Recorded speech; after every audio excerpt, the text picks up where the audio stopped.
I don't want to have this rigid, structured morning routine. So I set up my Calendly in that way, so it's not possible to book meetings. This is actually a hack that I tell a lot of founders to limit the Calendly to certain hours. For example, when I do job interviews, those only happen Monday, Tuesday afternoon. Podcasting, this is only Thursdays. My Calendly is tightly locked. We always try to test the market before starting a company. That means talking to actual customers. Sometimes it means building a fake product, putting up a landing page, sending traffic there, seeing what a conversion costs, how much a lead costs, talking to those leads, trying to understand the willingness to pay, trying to understand the pain we're trying to solve, basically. So I want to be as clear as possible on the pain we're solving before starting the company. And today this can be done very easily with AI tools. Hello everyone, I'm Benedikt, co-founder and CEO at Jamie. And at Jamie, we're dedicated to understanding how top performers operate, enhance their productivity, and scale companies. That's why I'm thrilled to have Feliks Eyser on the podcast. Felix is a serial founder and investor based in Berlin. At just 21 years old, he launched RegioHelden from his student apartment, scaled it profitably with minimal funding, and eventually exited to the media group Ströer. Today, he backs and builds startups as a founding investor, often writing the first check before a company even exists, and working hands-on with founders during the 0 to 1 stage. In this episode, we will unpack how Felix thinks about company building, what he's learned going from solo founder to early stage mentor, and how he balances product intuition with strategic leverage. Felix, great to have you on the show. Thank you for having me. Is there anything that you would like to add about yourself? I know you're doing plenty of projects and you're probably also the most experienced podcast guest with being on a podcast and also being a podcast host yourself, which I didn't mention in the intro. But is there anything else that you would like to? Yeah, that's new, running the podcast, right? We started that half a year ago with a friend, Moritz, and we try to understand top performers as well and highlight entrepreneurial stories. So we try to dig deep into business models and stories of successful founders and trying to understand how the inner workings of a company function. And this has been fun. This is a learning journey also, right? Because I've been in entrepreneurship for like 15 years, but I've been a podcaster and content creator for half a year. So basically I'm this junior content creator person again, and trying to learn everything about that. That's an exciting journey as well, to start a new career from scratch. Does it feel kind of like a new startup in a way? Yeah, it feels like having this map of skills to learn, right? It's not necessarily a startup in the way I would start a company, because we don't really have a business model. We don't want to sell too many ads. We don't really care about revenues at this point. And in that sense, it's more of a hobby. But in the way we have to prepare ourselves, it feels like we have to learn a bunch of new skills, like how to prepare for a pod, how to invite guests, how to warm them up, how to create interesting conversations, how to do the technical setup. Like, all of these are new skills to learn. And that's what I love about entrepreneurship. It's a learning journey always, right? So this is the main reason we started this. Yeah, I'm definitely a big fan and thankful that you did start it. So recommendation to listen to the podcast to everyone that's interested in entrepreneurship and honest stories behind the scenes. It's called Founder Mode, and you find it on Spotify and Apple. I'll also definitely link it. Then actually today we're going to dive a little bit also into the productivity stack and how you personally work and how you also manage different projects at once.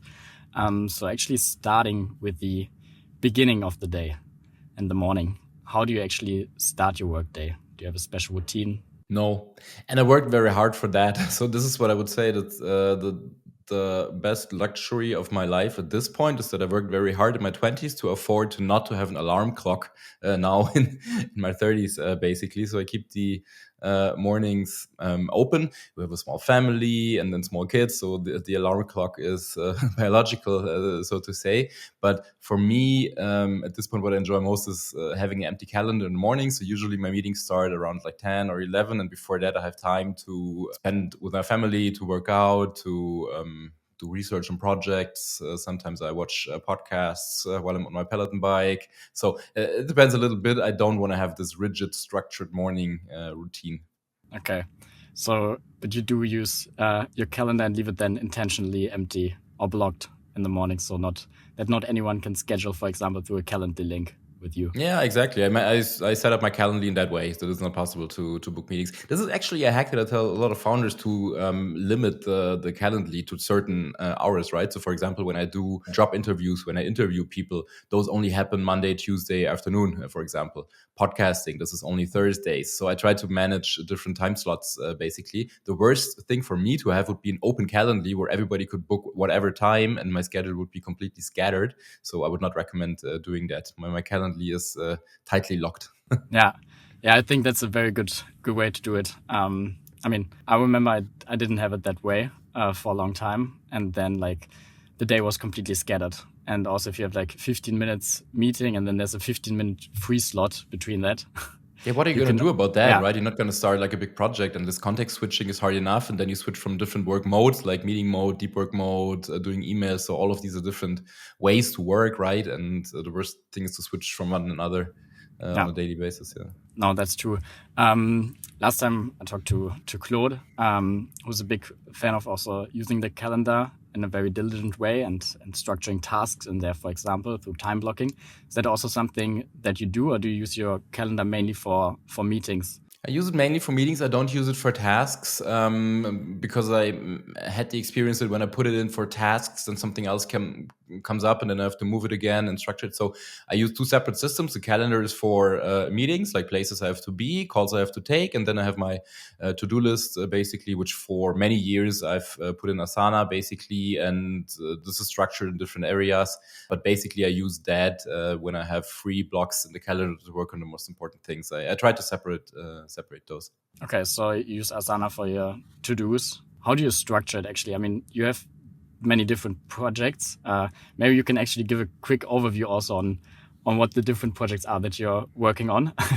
Yeah. I do investing mostly in company building projects, working with founders, basically, and I do the podcast. So this is like different ways to work, basically. And I split my week. Thursdays I do the podcast. All the other days are about the investing projects, basically. So when I'm actively involved in a company, that means that I take, for example, half a day per week per company and meet with the founders, and then do other related things, like, for example, recruiting or reaching out to people for contacts or something like that. So I try to structure my week through different days, basically, because I'm involved in many different projects. Yeah, probably super important. Have you always done that, or has No. that been a learning over time? Yeah, that has been a learning because before it used to be all over the place, and I got crazy by context switching, basically. So at some point I had to limit that, and I put on a sheet of paper in my desk and basically in a very physical way tried to arrange the different projects that I had into fixed time slots. But this is something I've been doing for the last like 1 or 2 years or so. When I ran my company, that was different because I was a CEO. I was only focused on one thing, basically. Then I didn't have the structure of different weekdays. It makes sense. What kind of calendar do you actually use? It's been an interesting space, I feel like, over the last couple of years. Different startups trying to build new calendars, and I see many people just sticking to Google Calendar in the end. What about you? Yeah, that's what I did. I stuck to Google Calendar. I use it with the Mac app, I think, but this is like pretty plain vanilla, nothing fancy.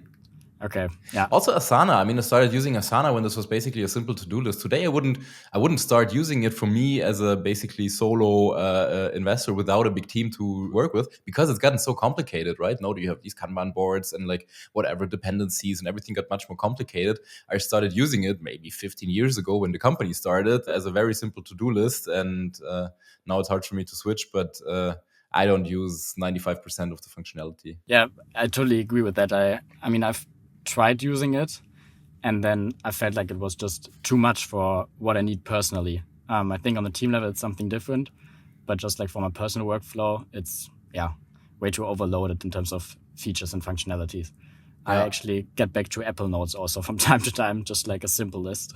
Yeah. Which I do that as well, not for to-dos, but I use it for swipe files. So when I want to like record things I see, like interesting quotes, for example, interesting like marketing ideas, interesting questions. So this is also like a skill in podcasting. You have to build a repertoire of questions, right? Like where do you find great questions to ask? And I have a swipe file for that. So when you ask me a great question today, I'm going to put it in my Apple Notes in that folder. Basically, I'm stealing ideas everywhere. And for that, I use the Notes app. Okay, so the Notes app for idea capturing. Anything else that you say you use to like capture things to brainstorm, for example? Brainstorming I like to do as physical as possible. So really, literally putting like these sticky notes on the wall. Basically, been doing that for many years. I think it's much better than to do that in a digital way, like standing together in front of a whiteboard and discussing ideas physically without screens. That makes a lot of sense to me. Other than that, for idea capture organization, Notion is my go-to app basically, where I manage like more complicated project lists, for example, hiring processes, investment decisions, these kind of things. This is all in Notion. Is there actually any tool that's in your tech stack which is maybe overlooked by many and which is totally underrated? I've been experimenting with dictation tools like AI transcription tools for any app. So I use Willow or WhisperFlow, one of the two, basically to talk to my computer, like wherever I am. For example, formulating a prompt to an LLM or like dictating WhatsApp messages, dictating emails. So that's the thing I've been playing around with. I started using Fixer AI for email drafting. I don't know if you heard about that one, but it Yeah. basically connects with your inbox and drafts replies. So it analyzes how you have been replying and then gives you like either one reply or like different options you can basically just send. So this has been an interesting discovery. And for research, besides obviously ChatGPT, I use a lot of deep research in Gemini, and I've been starting to use more complicated prompting workflows through n8n, for example, to do multi-step research processes. So, for example, for the podcast, we had someone set up a tool where we can put in a topic to research, and then the agent basically pulls different sources and combines it into a format we can use for podcast preparation. So, this is something you cannot so easily do on the web interface of the LLMs, but you can basically easily figure out with n8n and simple workflows, basically. So, I've been digging into that area more and more. Ah, cool. So you're not just like relying on what's out there, but also build like your own automations and workflow. Yeah, exactly. So first of all, use all the tools. So I don't know how much I spend on these LLMs. It costs so much money, but I have like this ChatGPT subscription, Perplexity. I pay for Claude. I pay for Google Gemini. I pay for Manus. I pay for like all of these different tools basically, and I try to find out which LLM, which provider is best for my tasks. So for example, for content creation, I use Claude more than ChatGPT. For research, I use Gemini more. For day-to-day research, it's ChatGPT. For more complex research is Perplexity. Manus for like multi-step research projects. Sometimes the thing like works for an hour or two and I can watch it work. And this is also very interesting to just observe basically. So I'm trying to play with all of these tools and find out which really help. I feel like it's also very difficult to some extent because I mean there are new tools popping up every week. Everything seems exciting at first. Yeah, it's crazy. We hired a person to teach us. We hired this AI tutor, and every second week we have sessions where he basically tells us all the new tools that emerged, how to use them, and this is crazy. Wow. How many of them actually stick of the new tools you try? So Manus, for example, I found out through that process. So that sticks. Gemini Deep Research came out of that. The other ones that I mentioned today, maybe I found on my own. But even if I don't start using them, so for example, we talked a lot about video generation models like VO3 from Google.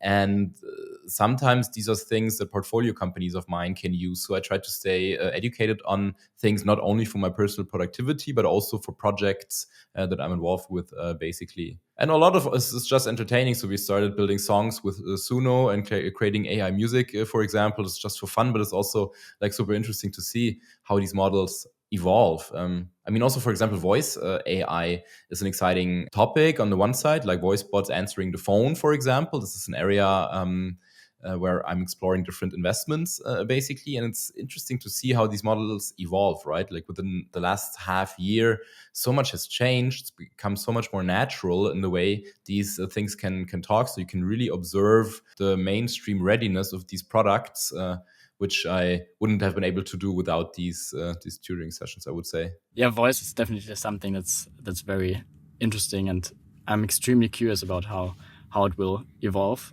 For now, I'm very glad that you're here personally, and not. You think I am? Are you sure? Okay, maybe we need to double check, but I wouldn't know how to test.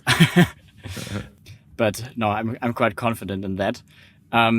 Is there a part of your workday or maybe also your week that you haven't automated yet, but you would wish for?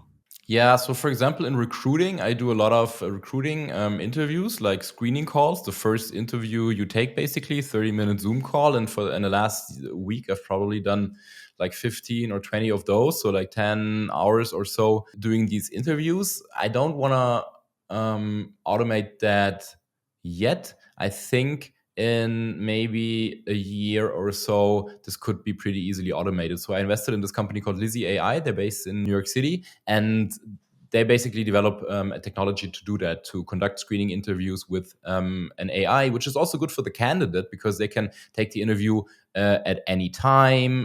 They can do it on a weekend or at night. They can retake it if they were not happy with the first one. And basically, the AI screens with less bias than a human could, right? So there is a thesis around the AI being a better predictor in performance than a human. Humans suck at recruiting. It's very, very hard for humans to predict job performance. There have been many studies about that. So I'm experimenting with that. Right now, I'm still doing it on my own. Although I know that I'm statistically not very good at it, but this is something that I might automate or have an AI help me over time. Yeah. And I think also in that, it's probably not about the recruiting process will not be like fully automated and then you meet someone personally for the first time at the first day of work. Because I think you probably still need to have, of course, this cultural fit and check, which I think AI will not be able to do. Maybe at some point give an indication. But in the end, from how I see it, I would always want to speak to someone personally at some point. Probably. Or would you trust that AI at some point? Maybe at some point, not in the near future, I would say. So, I mean, it's a lot about gut feeling. It's a lot about culture, as you mentioned. And surely I would want to meet the person before hiring them at this point. But maybe we're going to end up hiring AI agents anyway, and then they can just start working. And maybe then you wouldn't even need to interview them. Who knows? Yeah, that's true. Actually, on that, I mean, we've also talked a lot about meetings in the past. Your workday probably then, despite Thursday, or okay, even then in the podcast recording, it's kind of a meeting. But other than that, I mean, you meet many founder or teams. Is there actually a specific way that you structure them, or are there any rules that you always follow to get the most out of a meeting? Yeah, I mean, first of all, like figuring out if a meeting is needed or if it can be done async, basically. So I try to do as much as that. Also, for example, working with portfolio founders, we have WhatsApp groups with every company and try to solve problems or answer questions with voice messages if it's possible. So basically questioning the meeting in the first place, then determining how much time is really needed, right? So for example, a screening interview with a candidate can easily be done for 60 minutes, right? But it can also be done in 30 minutes, probably even 15 minutes. I don't do that. I schedule 25 minutes. Basically, that means that I have a bit of more time to go to 30 minutes when a candidate is good, basically, but I also have a reason to go out of the meeting when I see that that's not going the right direction. So I think it's possible to schedule those for 20 minutes. So basically the learning is trying to figure out what the minimum duration for a meeting is, and most meetings can probably be shorter. And then content-wise in the meeting, it depends on the structure, right? Look, what do you want to achieve? Do you want to achieve consensus in the group, or is it a brainstorming session? Do you want to take a decision? Do you want to inform people? So those are different types of meetings, right? So basically, in my recruiting interviews, obviously, I want to understand if I want to move forward with the candidate, with the portfolio founders, with those structured meetings. I try to understand what the priorities of the companies are, try to challenge them, but also like solve the challenges that are at hand, and those can be very different. And then in other meetings, basically just about moving a project forward. So basically looking at a joint to-do list and understanding what roadblocks are, what dependencies are. So basically like managerial informal meetings, like one-on-ones or team meetings. I have few of those, but there I always like an agenda which is distributed beforehand. So this is also what I used Asana for when I had more of an operational role. So basically, if you had a joint project, you can do it also in Notion, basically. But I had these three areas, basically new tasks, existing tasks, and backlog, basically. So new tasks would mean everyone has a parking lot to put in tasks during the week, basically, so that the agenda is ready before the meeting, basically. Then we would discuss those.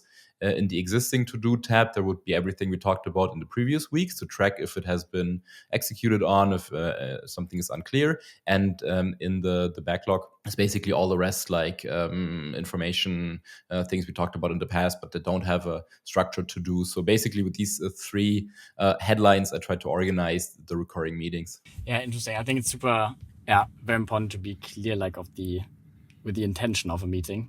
Yeah. Because I think there's no bigger time waste than having a meeting without a clear scope and agenda actually at hand. Or maybe not agenda if it's a brainstorming meeting, but still we know, okay, we just use this now to brainstorm. Yeah, this could also be a good agenda, like a good outcome to say, okay, we're gonna go out of this meeting with 30 new ideas. And let's not kill the ideas. Let's not edit. Let's create, basically. Let's not discuss if they're good or bad. Basically, judgment kills brainstorming. So if you do a proper brainstorming meeting, then it's only about putting new things in and not trying to judge if an idea is good or bad, basically. And the agenda or the goal could be we want to create 30 new things. And then the next meeting, we can edit the list and break it down and basically find the 5 best ones and discard 25. And this is also valuable, but it's a different meeting. Yeah, that's true. That's actually how we came up with the name Jamie at some point. At first, just everyone, at first everyone just throwing in ideas of what could possibly work. Yeah. And then I think we gave everyone the opportunity to cross like 5 out in each step or something.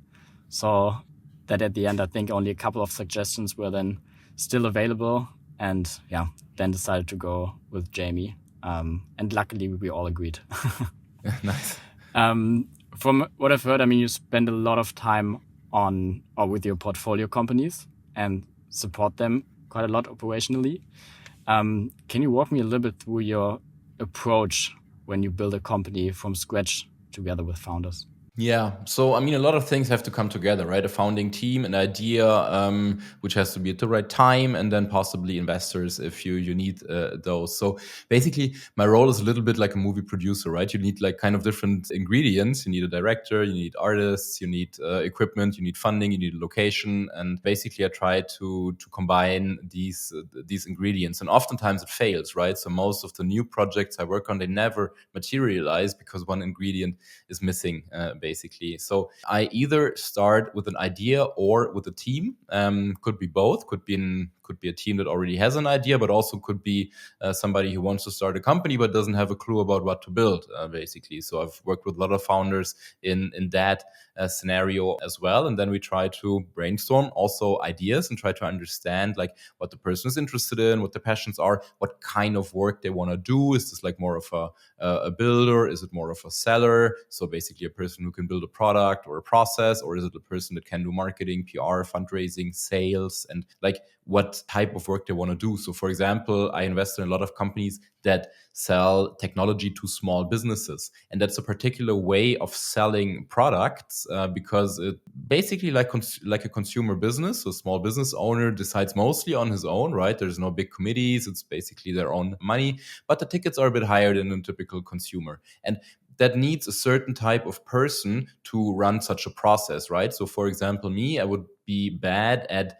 a process that would sell to enterprises because there's many shareholders involved. There's lots of politics. You have to wear a suit. I don't like suits. So I'm very happy about selling to small business owners in that demographic, basically. And we have to figure out with a new founder, like what their type of target audience is, right? So if you have a seller, sometimes they're very good at marketing and they need to run a consumer company. Sometimes they're good at enterprise sales, and they would need to do that. So we try to figure that out basically. And once we have a match between a founder and an idea, which could take months. So the longest this has taken is like half a year or so for one project. I started talking with the founder over summer, and then we started the company 1st of January. So half a year went into finding out what the founder wanted, and then brainstorming ideas, and then testing them, right? So we always try to test the market before starting a company. That means talking to actual customers. Sometimes it means building a fake product,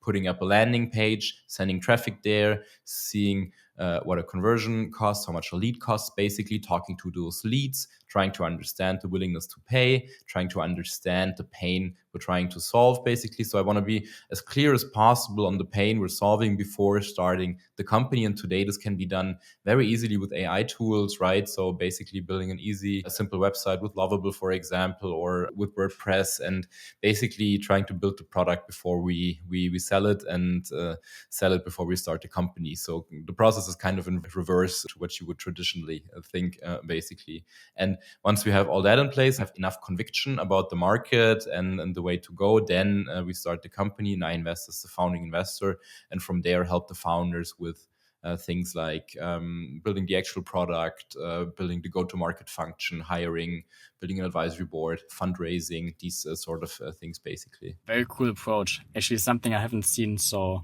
often, but like extremely valuable for first-time founders, because especially that validation phase. Yeah, I mean, this is what traditionally what a venture studio would do. The difference is I do it on my own, so I don't have a team of 20 developers and 10 designers and 3 product people. As you mentioned, like building these prototypes and MVPs today can be done with AI, and you're going to throw them away anyway. So it doesn't make much sense to hire an agency or hire a person to build them, basically, because it's all about building a rough prototype that kind of shows the functionality and basically just tests the market. And this is a good rule of thumb for all founders, right? Sometimes you have an idea and you fall in love with the idea, right? You know, the IKEA effect, like when you build the table, you like it much more than when you just buy it. But to be honest, a lot of ideas of first-time founders are not very good, and it's normal because it's the first time they come up with an idea, right? I mean, you've worked on a lot of ideas, right? It took a while to find the one you're working on at the moment, and it's totally normal. Like I'm a new podcaster. It's normal that the content I produce is not the same quality of someone who has been doing it for 10 years. But the same goes for startup ideas, and this is why it makes so much sense to test the demand before building a product. And a lot of founders do it the wrong way. They have an idea, don't test it, start building something, and after like 6 months, a year, they start releasing something and find out then that the market doesn't want it. It's basically the number one reason why startups fail, right? Somebody builds something that the world doesn't need. Something we've done in the past as well. So made that learning the hard way. You mentioned teams a couple of times, and from what I saw, you've been a solo founder yourself. What do you look for in teams, and is it important to you that there is a team in place, especially if you come in and support, or do you not have any preference on that? Yeah, I started as a solo founder with like 21 years old in a bootstrapped way. I would recommend bootstrapping and starting early, but not starting as a solo founder because the bandwidth is so limited, right? So I would always try to start as a team. I think 2 or 3 people are optimal. Solo founder, not enough bandwidth. More than 4 people, too much chaos and too much communication needed. So I think 2 or 3 are the sweet spot. I try to invest in teams that have a builder and a seller. So that's basically my mental model, a person that can build the thing and another one that can market it. And I try to look for similar values, similar working style, different skills, basically. So values in terms of communication, also in terms of what kind of company they want to build, right? So if you mix somebody who wants to build the next unicorn with somebody who just wants to have a product profitable lifestyle business with passive income, it's probably not going to work out, right? So basically, level of ambition is something I try to check, and both ways are perfectly fine, right? I mean, nothing against building a company that does 20K a month and somebody can live off that in Thailand. That's amazing, but it's something very different than somebody who wants to build a big organization and the sales team and all of that. So I think those are important criteria. A good resource is this 50 co-founder questionnaire, 50 questions to ask your future co-founder, something like that. Mm-hmm. Maybe you can find it and link to it. It's basically a list of questions you can ask your co-founder. Like, what happens if you have a family? What happens if you want to move to another country? What do we do with an employee that's not performing? And like asking these questions and figuring out if the values actually align, and then looking for skills that complement one each other. So one person that might really like to talk to customers and sell it, and one person that wants to sit in a dark room and build a product all day and all night long. This is my mental model. Yeah, that's super helpful. And also the resource, I will definitely search for it and link it. And I think also, I mean, that's a common reason why companies fail, right? Because in the end of the founding team and not being aligned on where you want to go with the company, but also on a personal level. So sure. And one thing I changed my mind on is that teams are important, but you can start solo. And I think like this is basically what I've done. I've started solo and then added basically teams to my management. So most importantly, my COO, his name is Stefan, and basically he joined in year 3.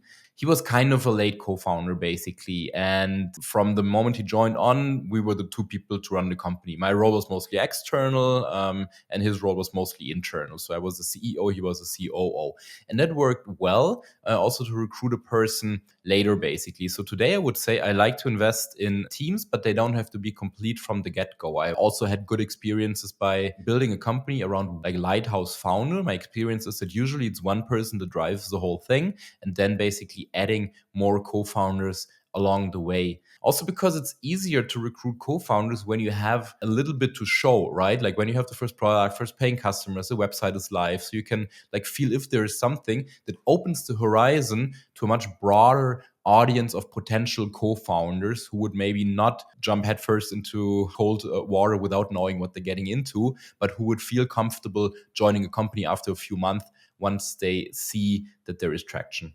And once they actually would get a salary, if they like worked previously. I mean, of course, it will get difficult at some point once you have like, for example, family or a certain standard. It's going to be more and more difficult for someone to just jump into the cold water and build a company from scratch. You explained a little bit about how you work with the companies and especially like set up the initial phase with the validation, etc. Once like the different companies are live, once you have the product in the market, once they're scaling, is there actually any common theme that you see where like founders always come back to you for advice and where it's like always the same challenge and you can say, yeah, I've seen this 1,000 times by now?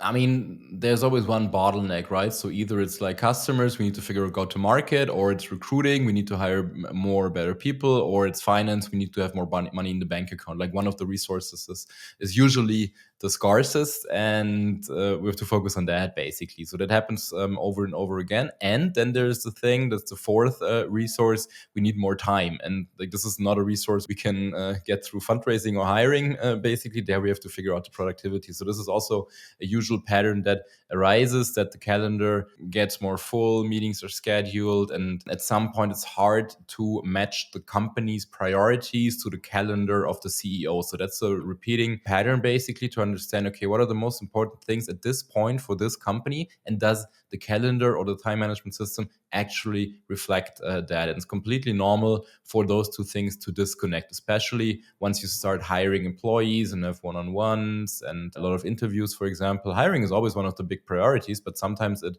blocks the calendar for other stuff. You have like all of these day-to-day tasks and emails coming in and customers to serve, and then the strategic priorities can basically fall under the bus. And I've seen that happen all the time. So when I organize my tasks, because you asked about productivity tools, in my Asana list, I always had 4 sections basically. And this is the Eisenhower matrix framework basically. It says like, is it important or unimportant? Is it urgent? Is it not urgent? Basically. And I always tried to map the tasks into these quadrants basically.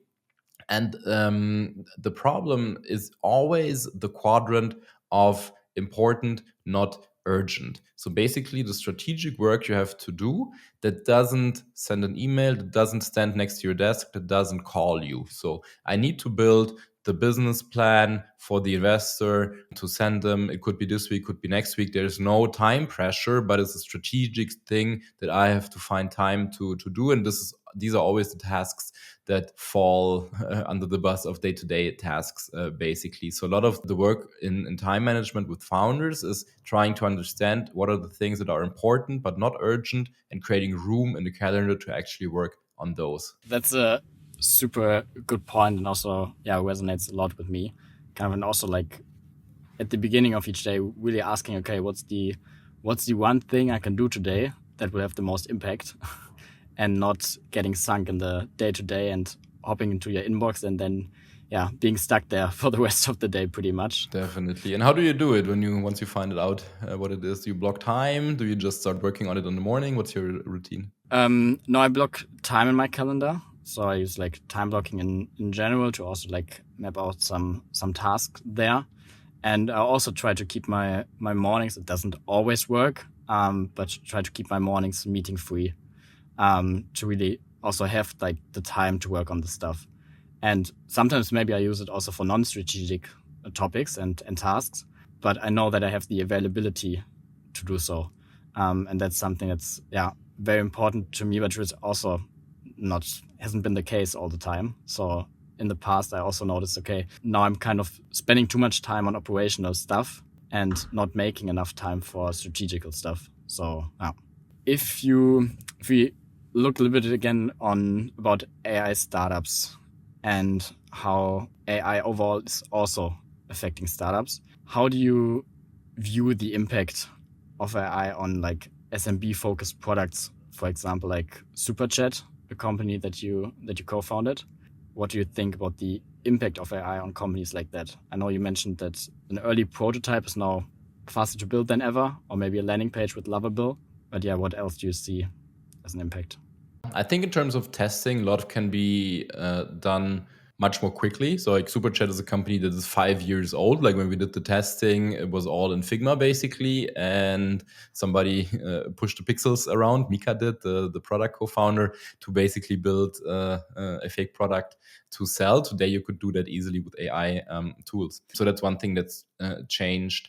If we look at a company like SuperChat today, I mean, in general, two things are noticeable. One is the internal use of AI, and the second one is the product to the customers. So, for example, SuperChat started with a unified inbox for WhatsApp messages for small businesses. So, for example, the accountant could have an inbox for him and his team to answer WhatsApp messages from inbound leads through his website, basically. Usually, those companies cannot be reached through WhatsApp, and SuperChat made it possible. Like if you look at China or like Asia in general, like a lot of the business communication is done through text, and they built the tools to enable European businesses to do the same. And that was the first product. And that has shifted to AI chatbots, basically. So in the past, humans answered all the questions. But now the big topics are, can we build AI agents to do customer service 24/7, to qualify leads 24/7? In the example of the accountant, somebody comes through the website and asks, what are your rates? Can you work for my company? Then a chatbot can take over and basically do qualifying questions. And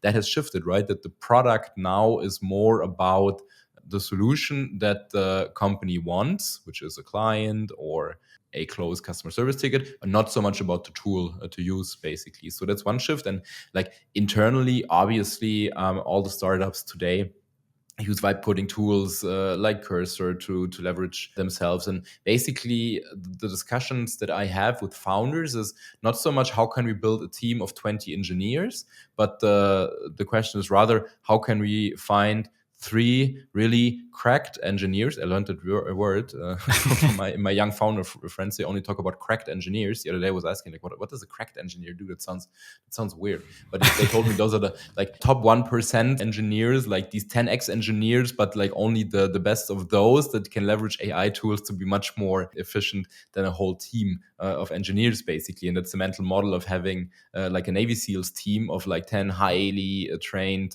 people, and not necessarily having having an army of 2,000 mediocre people, basically. So internally, the discussions revolve around that, which is interesting because it lowers the amount of capital needed. And that's an observation. And this might have an impact on the venture capital industry, because a lot of these AI first companies don't have such high costs to start. Basically, you don't need to hire 20 engineers. You don't need to put in 500K a month into Google Ads to reach customers, because a lot is organic, or you can reach them more cheaply. So I see the amount of capital needs to start a company decreasing at this point. Do you also see it already at the super early stage where you join a company? Yeah, definitely. We started a company last year, which is called Gloria AI. They do advertising for small businesses, mostly on Instagram and TikTok, basically. So you need ad creatives like visual banners and display ads, and those are created by AI, right? Historically, you would need to hire an agency, a creative director, a copywriter, a photographer, a videographer. Like you would need to hire like 5 people to build a simple ad, basically, which made it prohibitively expensive for companies to do that. Basically, now with AI, you can basically build it with one prompt, and this enables small businesses to use the same tools that big companies historically used. Interestingly, the company has been profitable from the get-go. So historically, the business model is very similar to RegioHelden, to the company I built, right? So we did the same thing with search traffic. Basically, when people typed in something in Google, we made the customers appear there, and Gloria does the same on Instagram and TikTok. Business model very similar. With RegioHelden, we needed 10 million euros to scale that. Basically, it took a long time to build out the sales infrastructure, hire people, buy cars so that the sales reps could visit the companies in their office. Basically, now the whole model has switched. We do online meetings, which makes the salespeople much more efficient, which lowers the capital needed for go-to-market. And we don't need as many developers as before. So today we invested less than 300K, I think, and the company is profitable, on a good trajectory. So I see that in a very early stage, actually. Mm-hmm. Is there any reason why you would raise additional funding for a company like this? Yeah, to increase the velocity, basically. If we find more ways to spend money on go-to-market, we might raise capital. With these kind of companies, you always look at payback period on marketing budget. Basically, you say, okay, invest 10K per month in performance advertising. How much time does it take to recoup the 10K or 100K? Does it take 6 months, 12 months, 18 months? And like everything below 12 months is good already, right? But like maybe at some point we decide we want to capture more market share and onboard more customers, and we would be willing to pay up to 24 months in payback period. And it would make sense because we can basically model the customer lifetime value and these sorts of things. At this point, it might make sense to raise money, but at this point, we don't need it. That's a good situation to be in, right? It creates optionality, yeah. I think there's been a lot of advice for founders and future founders. I think they can pretty much just copy the approach that you outlined when becoming a founding investor.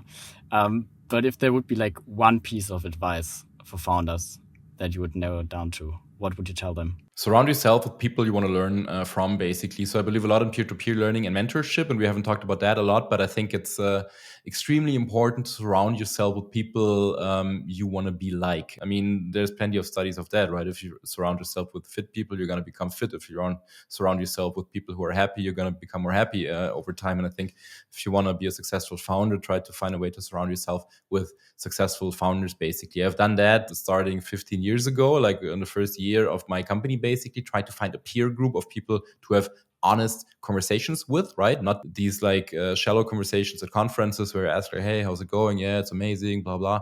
But like have real conversations about all the things that don't go well, because like 90% of the life of a CEO are things that are not going well, and try to find a peer group that supports you on the way. So for me, that has been the biggest lever, so to say, on my personal education, on my personal development, but also on the development of the companies that I'm involved in. I mean, problems that founders face are not unique, right? Like every problem has been solved in the past somewhere, right? Like if you have a problem about fundraising, if you cannot progress and go to market, if your product doesn't work, like somebody has solved this problem or a very similar problem already. And the question is basically only how to find this person. So this is the mental model I use before trying to solve a problem through trial and error, which is expensive, takes a long time, usually is costly. Before I apply trial and error, now I try to find the person who has already solved such a challenge. And I think this is the most important meta model, so to say. very good one. How can founders surround themselves with you? How can they follow you? Where can they reach you? Yeah, my calendar is not so free at the moment, but I try to share my experiences through the Founder Mode podcast, which we talked about. So you can link that. People can follow me on LinkedIn, and I try to publish content there. And we also have the podcast WhatsApp group, so a Founder Mode WhatsApp group where people can ask questions and like literally surround themselves with hundreds of other entrepreneurs, basically. And so far, all of the questions that have been asked received an answer also, and I try to help there as well. So this is probably the best way to connect, either through LinkedIn or through the Founder Mode WhatsApp group. Then I will link that. Thank you so much for being here and taking the time and sharing your insights. Thank you. Very much enjoyed it. Appreciate it.